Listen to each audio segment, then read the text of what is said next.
Hello friends, welcome back. In this session, we are going to discuss about medical legal duties of a doctor in a case of suspected and actual poisoning. Myself, Dr. Srinivasan from Chettinad Hospital and Research Institute, Chennai. I am discussing these medical legal duties under 10 doctrines for easily remembering the various concepts. As far as duties of doctor pertaining to dealing with a case of poisoning is concerned, there are medical duties as well as medical legal duties. So medical duty involves the management of the poisoning case, right? Like a diagnosis as well as treatment in order to save the life of the patient. That should be the first and foremost duty for the doctor working in casualty or emergency room. So after stabilizing the patient, then the doctor has to go for fulfilling his medical legal duties. Coming to medical duties, as per Article 21 of Constitution of India, no private hospital can deny emergency care to any patient under the pretext of economic status or the facilities available in the center. Right? Suppose a poor patient who has consumed poison is brought to the emergency of the any private hospital. It is the duty of the private hospital to provide initial management like gastric lavage and other first aid measures. Suppose the patient cannot afford treatment there, then he can be referred to the government hospital via hospital ambulance. So all these have to be done free of cost. The patient cannot pay the fees, right? Other fact is, suppose the adequate facility is not available in the particular hospital, then again after providing the initial management, the patient can be referred to the higher center or tertiary higher hospital where the adequate facilities for the management of the case is available. So no patient should be denied entry or care even in the corporate hospital if he cannot afford the fees in case of emergency situation. These medical duties will be dealt separately in future. We are going to discuss mainly about medical legal duties in this video, right? Under 10 doctrines. Doctrine 1 deals with the recording of preliminary particulars of the patient, which is an important obligation for the doctor. Like any medical legal case, it is a duty of the doctor to record properly all the preliminary particulars of the patient, like name, age, sex, occupation, address, date and time of arrival to the casualty, who has brought the poisoning victim. Then at least two ID marks have to be properly recorded. Then history of the case. All these have to be properly recorded in the medical legal case register that is being maintained in the casualty of the hospital.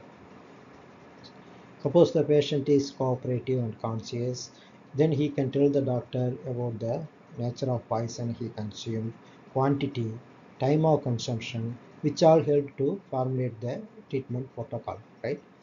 Suppose the patient is uncooperative or he is brought in an unconscious state, then doctor has to obtain as much information from the relatives or the attenders who have brought the victim to the hospital, right?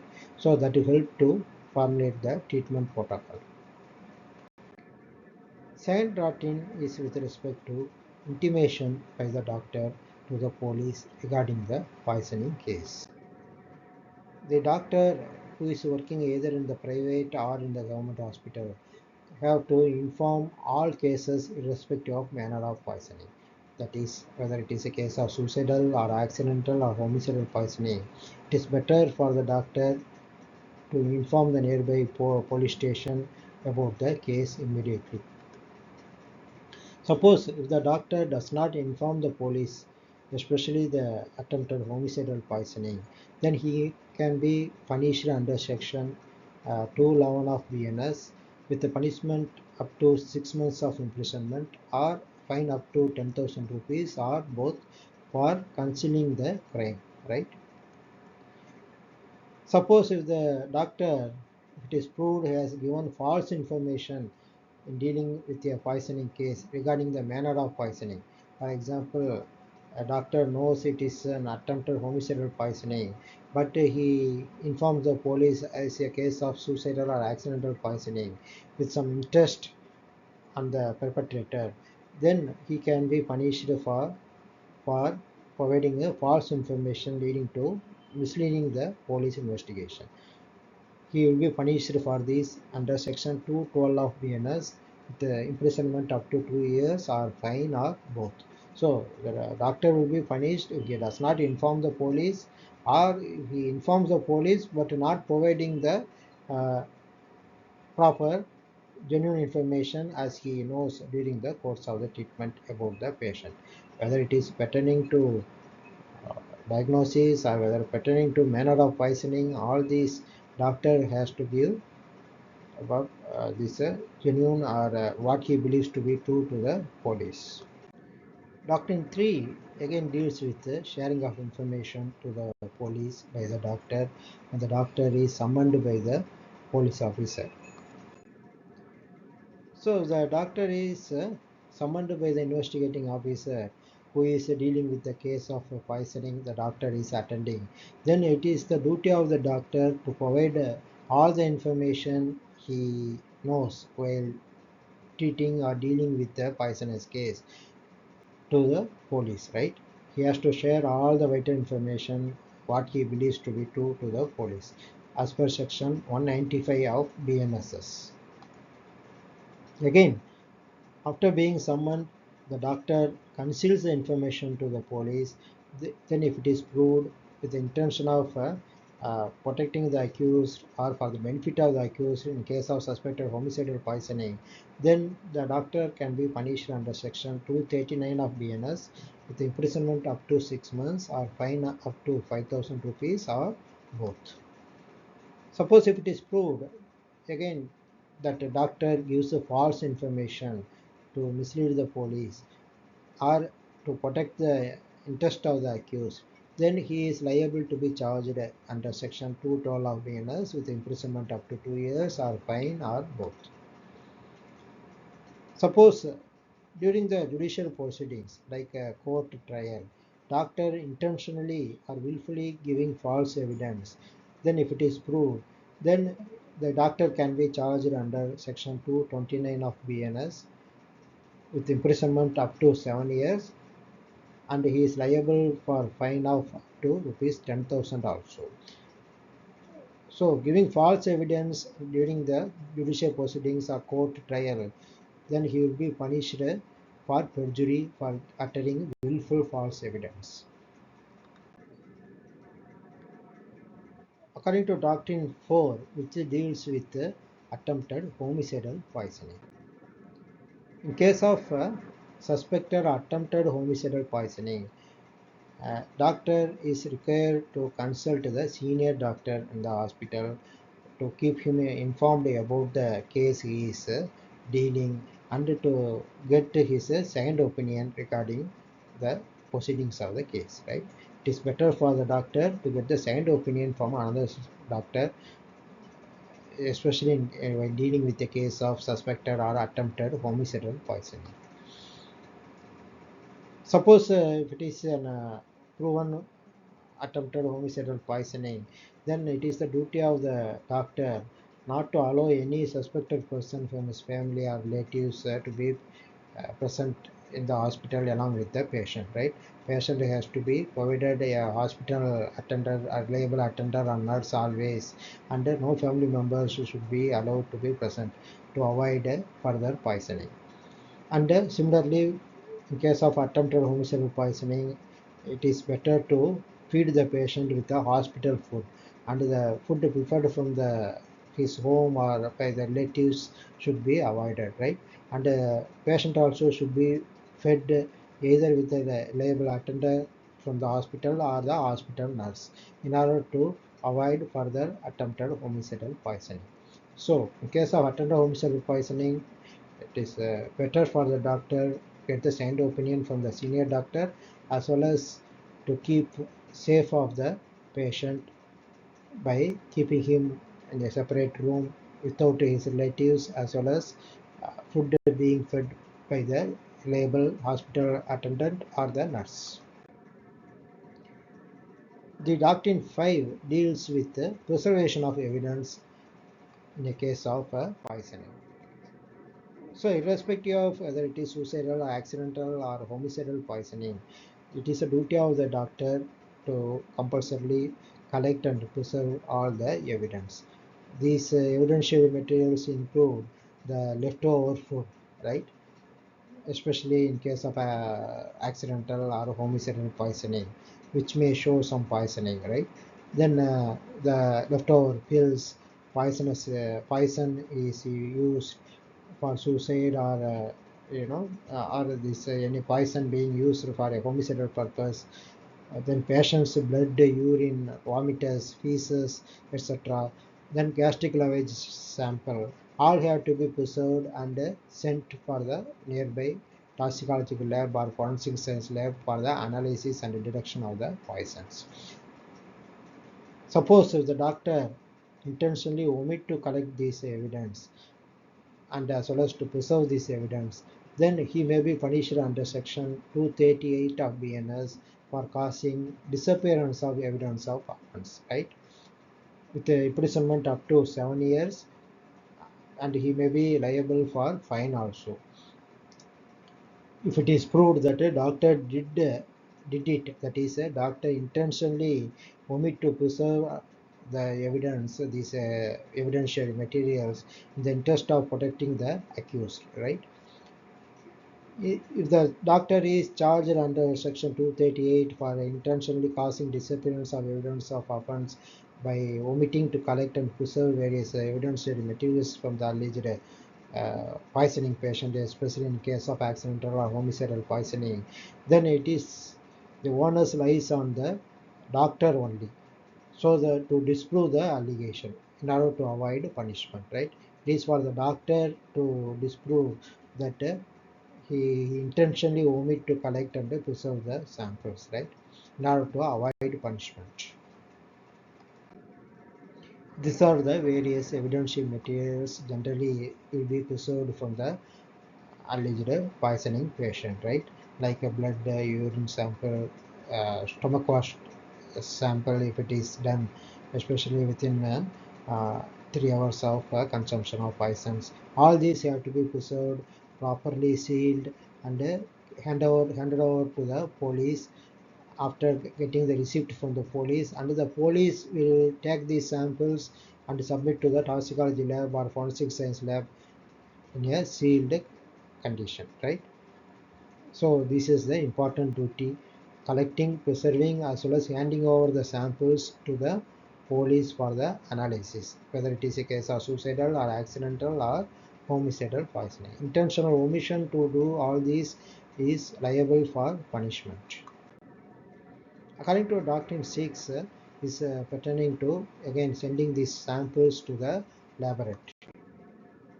So dispatch the blood, urine, and gastric aspirate if the patient is alive after consumption of poisons to the toxicological lab for the detection and this confirmation of the diagnosis of nature of poisoning, which helps to formulate the treatment protocols. Suppose if the patient dies, then the autopsy surgeon during autopsy have to preserve routine viscera like stomach, small intestine, liver, kidney, and along with the blood and urine samples. All these should be sent to the regional forensic science laboratory in generally in the district headquarters, or to the state forensic science laboratory, especially in cases of autopsy centers in Chennai, right? So it is important to send these samples in autopsy in order to find out the nature of poisoning, quantity of poisoning, etc. This is the regional forensic science laboratory. This is the state forensic science department. The autopsy centers from this entire Chennai will be sending the samples for chemical analysis to this forensic science state forensic science laboratory only situated here, right? Even from the living patient, also we can send the samples for analysis. Any opinion regarding the nature of the poison should be given only after getting the report from the forensic science lab, whether it is a living patient or in case of dead patient. For formulating the opinion on the regarding the cause of death in the postmortem report, the final opinion should be based on the chemical analysis report from the forensic science laboratory only. Doctrine 7 is a letter to the maintenance of medical legal case records, right, in the hospital. It is the duty of the hospital and doctor to preserve the case file, which comprises the particulars of the patient, like his basic details we have already discussed, then the history of the case, the prognosis of the patient, treatment and investigations details. All these till the discharge have to be confidentially maintained in the uh, hospital, right? At least for 10 years or till the final disposal of the case in the court. So at least for 10 years or the case is finally disposed in the court, every medical legal case should be, that case file should be properly and securely maintained by the management of the hospital, right?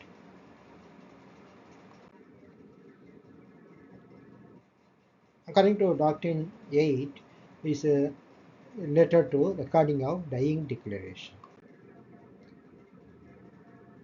If the condition of the patient is critical, if the doctor presumes that the patient may die soon, then it is the duty of the doctor to arrange for recording of dying declaration by informing the nearby executive magistrate. So it is preferably this recording of dying declaration should be done by the executive magistrate only. Suppose if the condition of the patient is too critical, if the doctor believes that before arriving of executive magistrate, the patient may die, then the doctor can himself recording the dying declaration. In this situation, doctor, after obtaining the dying declaration from the patient, he has to get the signature of the declarant or left thumb impression of the declarant, as well as the two witnesses who are present during the recording of the dying declaration, and the signature, the doctor also has to put his own signature at the end of the dying declaration. In case of dying declaration being recorded by the executive magistrate, it is a duty of the doctor to certify that the declarant is in the state of a sound disposing mind. That is called a compos mentis, right? It is in a sound judging mind. It is a duty of the doctor to certify where the declaration is made, right? According to Doctrine 9, it is related with the issue of medical certification of cause of death like other cases.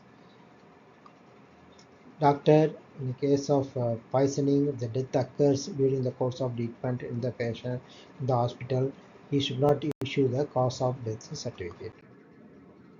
Similarly, dead on arrival or brought dead patients. Dead on arrival means after immediately entering the casualty before diagnosis and are being made, patient immediately dies.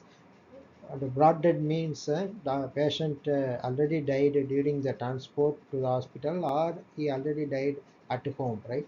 When the dead body is brought, or dead on arrival case of suspected poisoning is there, it is the duty of the police doctor to compulsory report the police immediately in all brought dead cases and DOA cases in a case of suspected poisoning.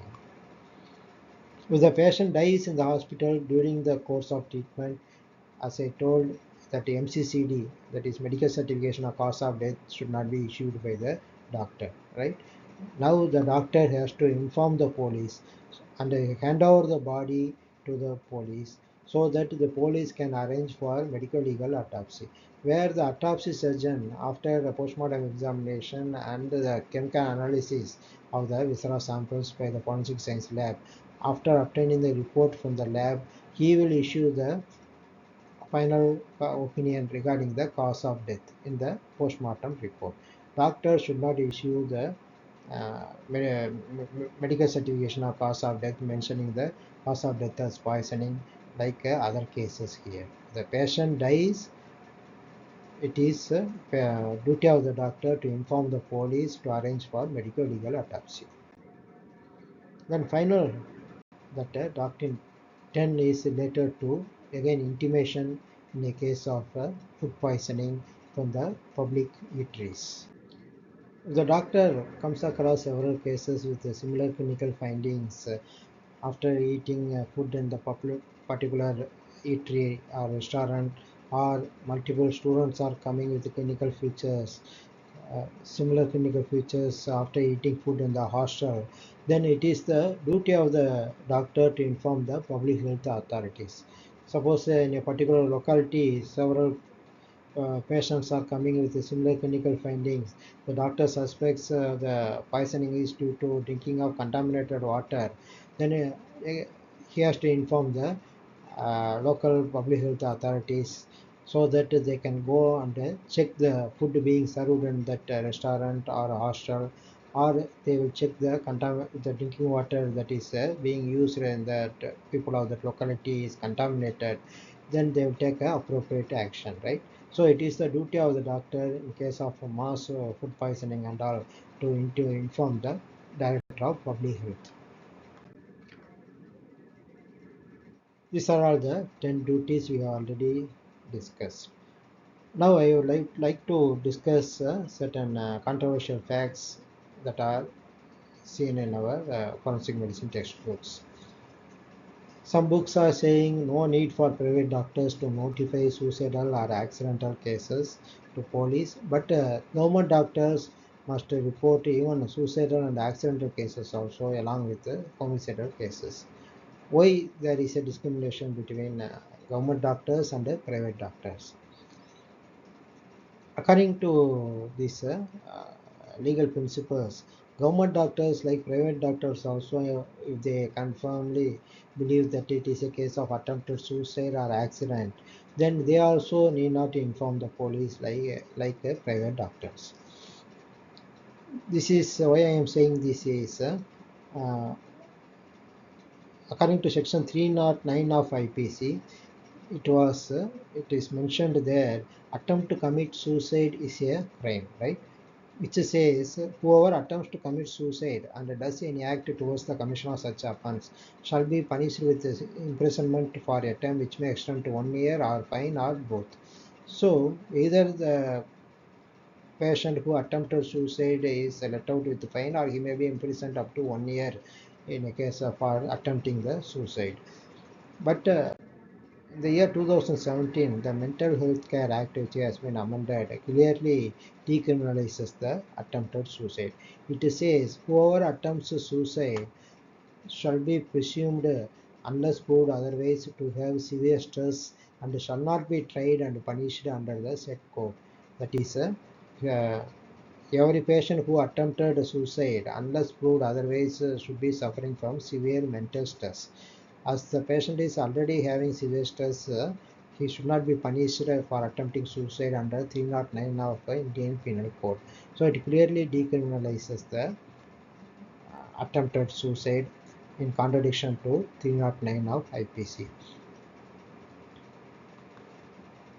So the recent BNS section 226 now clearly decriminalizes the suicide now, which was mentioned in the IPC.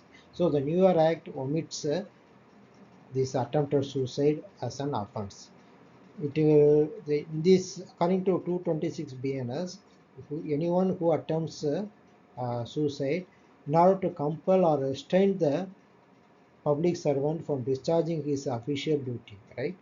Only those person who attempts suicide in order to compel any public servant from discharging his official duty, that is to compel the public servant to provide some benefits, or to compel the public servant not to do something in his favor. If he threatens or attempts suicide, then only he will be punished.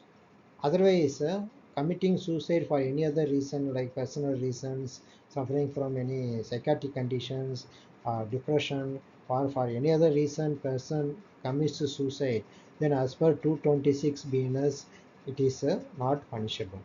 Now as per recent act, suicide is not at all punishable unless it is done in order to compel any public servant to discharge his duties, right? So, according to current legal status, as suicide is not punishable, either the government or a private doctor, according to this concept, may not inform the police, as suicide is not an offense anymore. As per section 33 of BNSS, previously section 39 of CRPC, any private or government doctor comes across a patient whom the doctor believes to be a victim of attempted homicidal poisoning. The doctor in that situation is legally bound to inform the police immediately, because the section 33 BNSS includes section 103 of BNS, which deals with the punishment for murder, that is homicide. That since that is included in the section 33 BNSS, which compels to inform the police, the doctor is duty bound in case of attempted homicide to compulsory inform the police. If the private practitioner is sure that the patient is suffering from attempted suicide or accidental poisoning, he is not legally bound to inform the police, because section 228 of BNS, which deals with attempt to commit suicide, as well as section 286 of the BNS, that is accidental poisoning, both the sections 228 and 286 are not included like section 103 of BNS in the section 33 of BNSS. Since they are not included, for which the information has to be given compulsorily by the person who come across any crime to the police, the doctor is exempted in cases of attempted suicide. Anyway, attempted suicide is not now legally punishable. Since accidental poisoning, which is dealt in the section 286, also not included in the 33 BNSS, doctor actually not legally bound. That is why some textbooks it is mentioned suicidal and accidental poisoning need not be reported to the police, whereas attempted homicide have to be compulsorily reported. But why such a discrimination between private and government doctors, it is not clearly known. This is section 33 of BNS. As you are seeing here, it includes section 103, which is the punishment for murder. Whereas this attempt to suicide as well as the accidental poisoning is not, those sections are not represented here.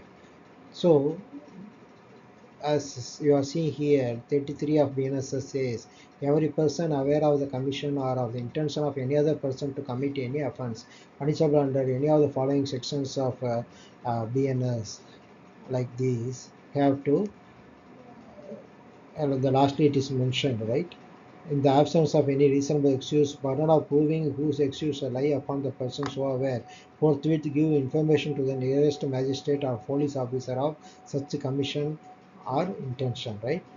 So in all these crimes, it is the duty of the public to inform the police compulsorily. Since it does not include attempted suicide as well as accidental poisoning, doctor is not legally bound to inform the police.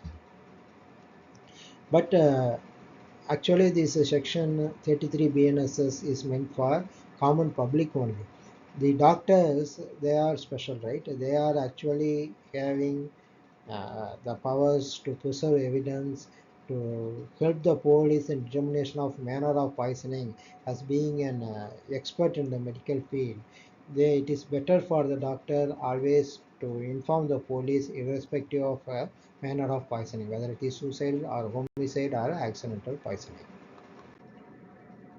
Suppose doctor may presume it is an attempted suicide. Actually, it could be a case of abetment of suicide also. For abetment, as per section 108 of BNS, carries punishment up to 10 years, and if offender may be liable for fine also, or any attempted suicide may be in fact an actually case of attempted homicide also. As per section 109 of BNS, for attempted homicide the punishment is up to 10 years. If the person is hurt, it may go up to life imprisonment also, and liable for fine also. But both these conditions cannot be ruled out by the doctor in an attempted suicide, especially if the victim or patient is a child or brought in an unconscious state. Doctor should not too much rely on his intuition or based on the history provided by the relatives. He cannot confirm it is a case of attempted suicide and fail to inform the police in that situation. So it is the duty of the police, not of the doctor, to decide whether the poisoning case was actually of attempted suicide or accident or attempted homicide. It is not for the doctor to decide even if the patient was successfully cured. Because we doctors, we are expert in the medical field. We are not expert in investigations or interrogation to find out the actual manner of poisoning, whether it is a case of suicide, accident or homicidal poisoning. Let the doctor inform the police. Let them come and do the investigation and interrogate all the relatives and whoever suspects are there, and let them confirm the nature of poisoning, or whether it is suicidal, accidental or homicidal. If they confirm it is an actual accidental or suicidal poisoning, then they want to further proceed the case. Suppose if they suspect homicidal poisoning, they will proceed with the investigation. So it is safe for the doctors to just to intimate and let the police decide the manner of poisoning.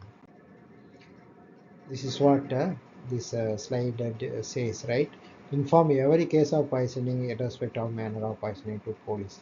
Let the police after inquiry decide the manner of poisoning and proceed accordingly, right?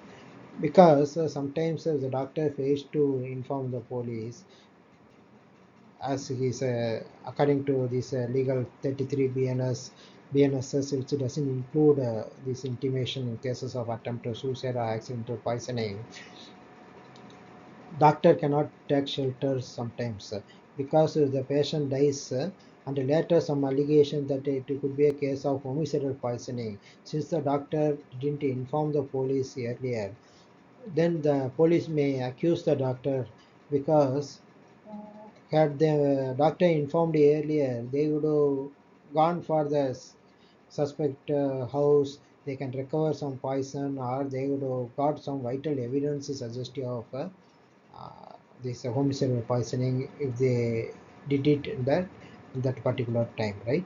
Suppose the patient of attempted homicide dies in the hospital, then it is become too late sometimes for the police to retrieve any vital evidence, right? So it is in the situation doctor may be blamed by the police. Why you didn't inform yearly? Who are you to decide whether it is a case of suicide or accidental or attempted homicidal poisoning?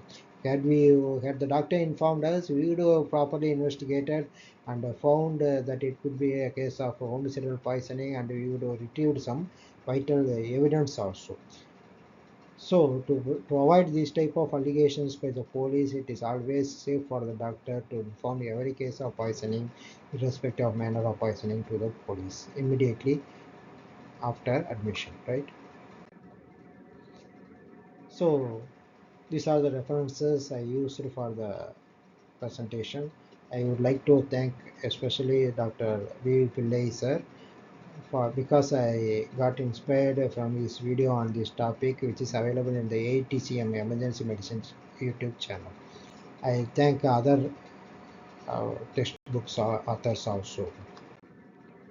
Thanks for watching. We will discuss another topic in next video. Bye.